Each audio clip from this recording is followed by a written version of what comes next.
আজকে আমাদের বিচারক মণ্ডলী যেসব বিষয়ের উপর নম্বর প্রদান করবেন সেগুলো হলো মাখরাজ তথা উচ্চারণ, এর উপর থাকবে 34 নম্বর, লাহান বা কণ্ঠের জন্য 33 নম্বর এবং মাদ গুন্নাহের জন্য থাকবে 33 নম্বর।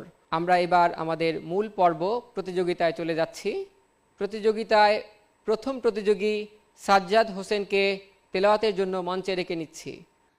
أعوذ بالله من الشيطان الرجيم.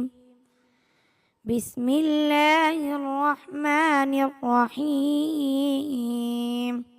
سنة من قد أرسلنا قبلك من رسلنا ولا تجد لسنتنا تحويلا.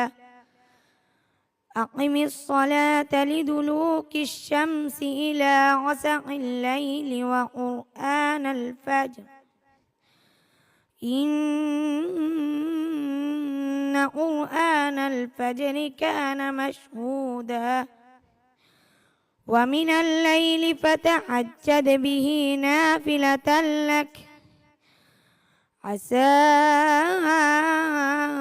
أن يبعثك ربك مقاما محمودا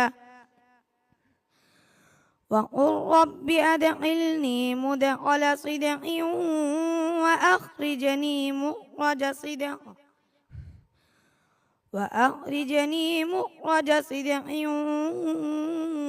واجعل لي من لدنك سلطانا نصيرا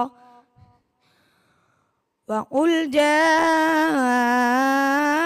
الحق وزهق الباطل إن الباطل كان زهوقا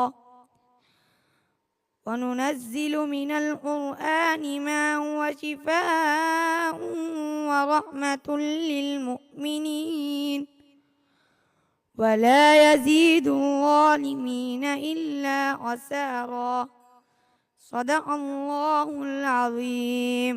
তেলাওয়াত খুবই চমৎকার হয়েছে।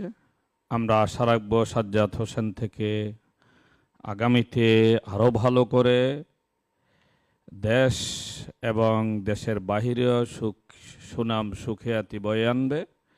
উজ্জ্বল সফলতা কামনা করছি। জাযাকুমুল্লাহ।